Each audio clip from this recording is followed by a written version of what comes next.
Hi, I'm Quan Tracy Shearer, and I'm here with Tavish Carter, who got Fourth Wednesday, Astrological Live.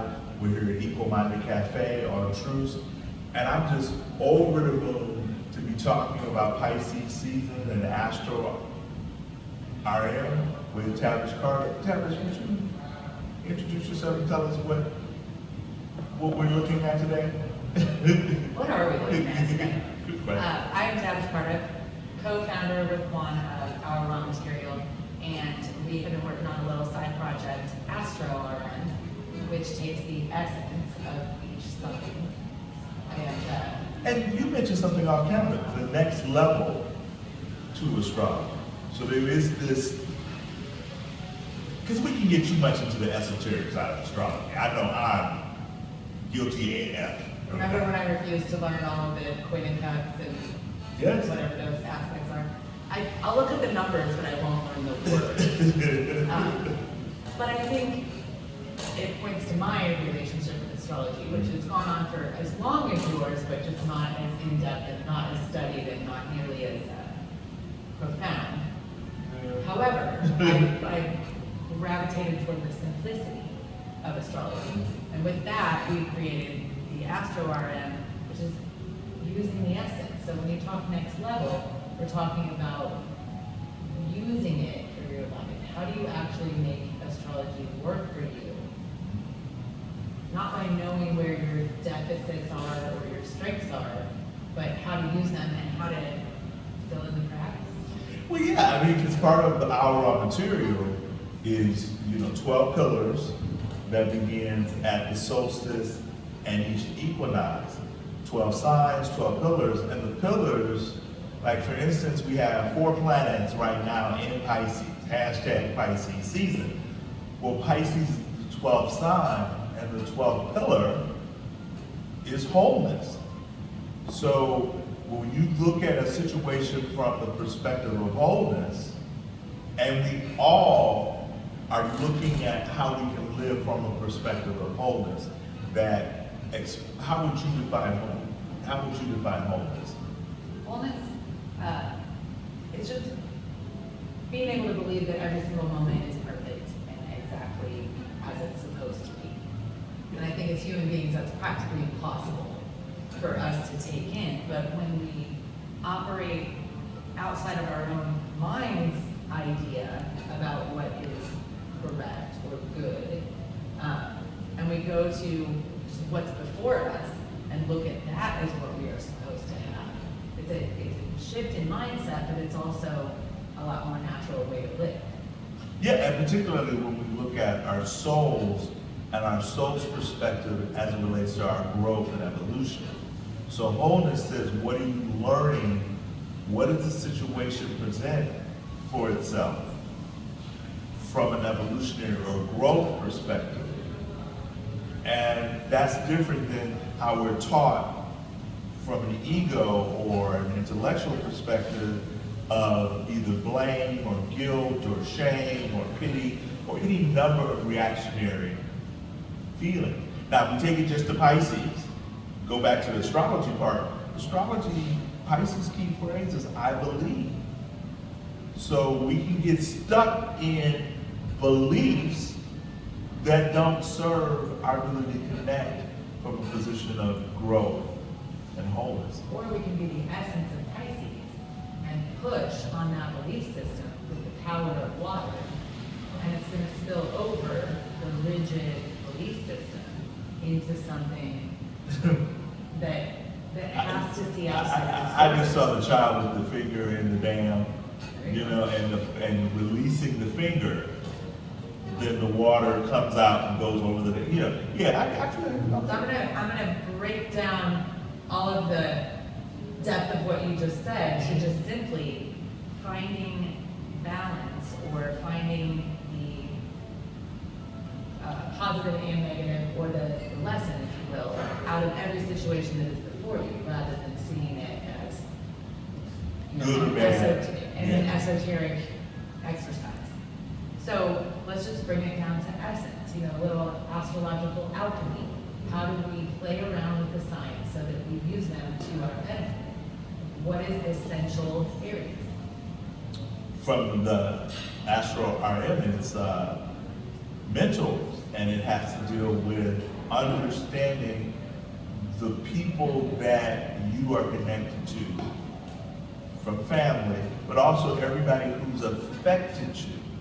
And you have a play on words with mentors and tormentors. So it doesn't have to, we think of mentors and we put them on the pedestal and all of that, but it can also be the people who kind of pissed you off or taught you from what in the essence of it from a negative. But you look back from an evolutionary growth and you go, wow, I learned some of my best lessons from this individual.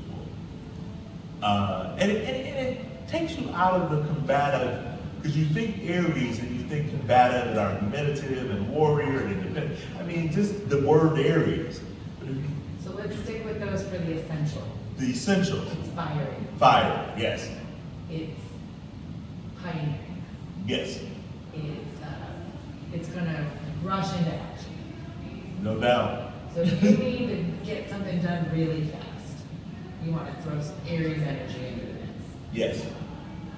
For sure. Let's just look at what qualities would you want to pull from Aries, essentially. If you're gonna make a little, you're gonna make your best combination, you personally, your own best combination of the essence of each sign. What do you want to draw from Aries? Directness, sense of purpose, action, and ideas or vision are male. They're connected. What do you want to draw from the essence of Taurus? Taurus, oh, beautiful. Taurus is earth in astrology, but in our material, AstrORM, Taurus is music. And so it's the Spirit. Yeah, spirit. It is harmony and melody. And we think about music as how it inspires us. Even if we don't know the language that the person is singing, we get the feeling or the mood from. And so Taurus, when we want to draw upon a level of intelligence that's beyond the mind and go more into how is it making us become alive, then I see music in Taurus. So give me a situation, a scenario where you would want to pull Taurus energy into the mix. When I want to understand stuff without words sometimes, when I just want to feel the vibration of it. Sit solid and deep. Yes. All right, I love that. And then we've got Gemini. Essential Gemini. Essential Gemini is, Quick. yes, and it's witty and it's investigative and it's curious, and so there is this side of Gemini that's constantly feeding itself, and then we give the pillar of nourishment to Gemini's food. So how do you feed your minds? How do you feed your spirit? How do you feed your body? And then what happens?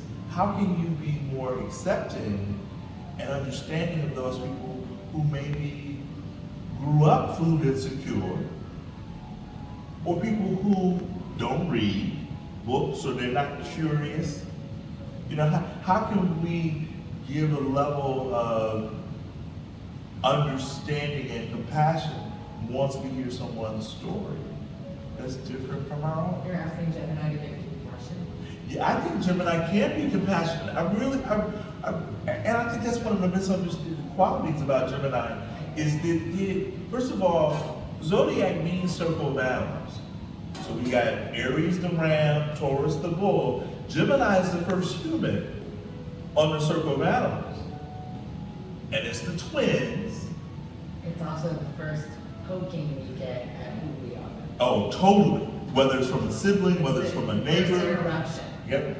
And one of the things I love to tell my Gemini clients, or when they are accessing that side of themselves. Because one of the things that I know Tavish and I go back and forth on is understanding not only the simplicity of AstrORM, but understanding the rooted way in which we're all connected, and how when we're coming from the soul, we lean beyond our tolerance. We really go into our acceptance and our empathy. And Gemini, as the twins, has this quality of almost always negotiating, you know? And so, and when you know that, then you don't take it as personally, because that's their shtick. You know, is to... It's very astute. You know, that's their thing. It's giving Gemini a lot of credit. I think they deserve it. I really do. All signs can be misunderstood, but one of the things that a Gemini taught me, or mentioned, who's actually our director of this, he No taught... shame in the Gemini game. Yeah, he taught me that, he said, wow, I have all 12 pillars. I have all 12 signs within. And I said, you got it. Here's the goal. A major goal of our material is to understand wholeness. But AstrORM is demystifying, simplifying the energy or the essence of each sign. Getting to the basics. Yeah. And I think part of our raw material was built for a Gemini, my husband. And, I think because it gives them a framework to run free and loose in, it gives parameters that make everything be able to sync. They don't have to fly in 8 million directions when they can just hit 12 and cover all bases. Superpowers activated, here you go. Yeah, twin powers, you know, or the Power Rangers. Anyway, so after Gemini, Wonder Twins, we have Cancer. And the fourth pillar in our material is ignorance. And How much are you aware of what you don't know? yep, and what I find fascinating about that question, of all the knowledge there is to know, what percentage would you consider that you know? There's an inverse proportion that the smaller the number. When I hear someone answer 0.000 versus someone who gives whole numbers, and this is me just casting a little shade, because after all, I have an eighth pillar, I work with the eighth pillar of conflict, which we'll get to. But the smaller the number, the person tends to see themselves as more intelligent, because they realize how much they don't know. I agree.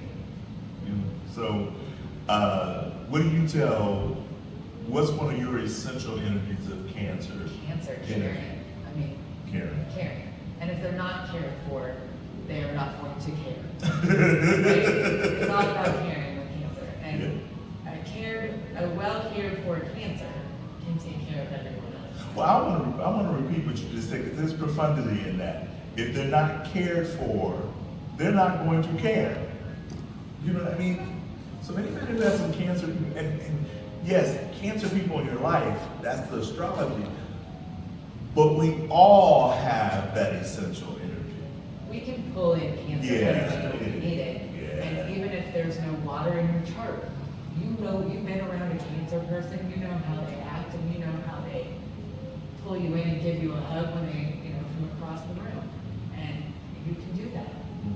We can all use the energy of the people that we know, as well as the energy within ourselves. And I think that's what AstrORM really strives to do for each of us, is give us the tools to create the little energetic concoction we need for whatever we're about to walk into.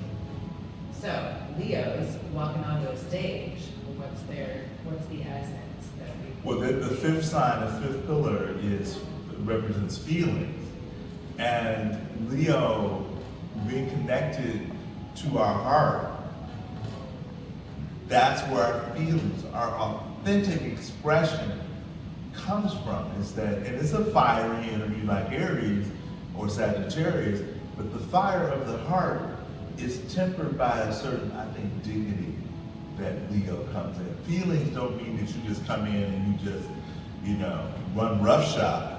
Although that can be there as the Lestat Saint Moi. I mean, that was King, whatever his name was, King Louis, the French king. And he said, the state is me, Well, we know what happened to him. He got his head cut off.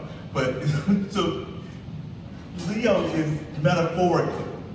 Leo is the cut off the head, the ego, the identity. It come from the heart, come from the body intelligence of how we're all connected. So it's the beginning of the interpersonal Yes. science. It goes to emotion. So it really is about being on a stage of being expressive, but doing that with the knowledge that you're connected to something beyond yourself. Yep. And maybe the head cut off the ego expression is good because a lot of times the ego doesn't understand or has no awareness that it's connected. So when we infuse the energy of awareness of connection, now we're really setting things in motion to light up the room. And then to leave a legacy, because Leo is traditionally associated with children, so it's to leave a legacy not only with our children, but with everyone's inner child. So that innocent of expression that's virtuous and spontaneous. Those feelings, that melding of those two things. They're not pious. We're not I talking. can feel that part building up. And then after Leo, we're on the stage and, we're coming off the stage, we get the cleanup crew in Virgo. And Virgo is the spiritual week of listening in AstrORM. So how do we listen? So you say cleanup crew, but let's Yeah. really look to Yeah. Virgo as being the essential, we call them martyrs, we look, Oh, yeah. but they really do hold in that deal. And they hold the space for grace, and they are a lot more tolerant and patient than some of the rest of us. So No those doubt. energies are so helpful to the spirit of listening, the listening pillar, and the soul energy that we want the Leo essence to attach to. And then after Virgo, we're now in, yeah, let's do this. Yeah, we're gonna come back in 4 weeks and talk about the upper hemisphere, Libra through Pisces. Where we really start relating. Yes, and that's because we want to be mindful of your time, we want to be mindful of where we are, and the wholeness, what we started with, it feels like this is where we're supposed to listen. So you can get in touch with us through the Our Raw Material channel, the Our Raw Material on IG or Instagram. Please subscribe. Quantress Teacher, Instagram and YouTube channel. We want to thank Tavish for giving us the space here at Equal Minded Cafe. Happy birthday! Happy birthday! Pisces season! Yeah, Pisces season. And just as you move through this next season with so many planets and energies in Pisces and Aquarius, we really are learning that not only does it take a village, Ubuntu, it takes a village, but lean into that interconnectedness, that rooted spirit, and push back on those beliefs of separateness. And in order to do that, the essence of those first 6 signs really help build up your personality and confidence in who you are as a person so that you can feel whole, so that every moment does feel perfect, Yes. rather than how do I fix it? And remember to breathe. Just Or swim, it's Pisces season. yeah, Breathe swim, in the water, right? Breathe to in the swim, water. nadar. But not all y'all got deals like this. We're gonna borrow them and learn how to do them. That's Yes. what we're talking about. Love that. So thanks, Tavish, for coming. Thanks, Thank you. Marvell, and Bryce, and thank you to Mr. Young. And it's beyond good.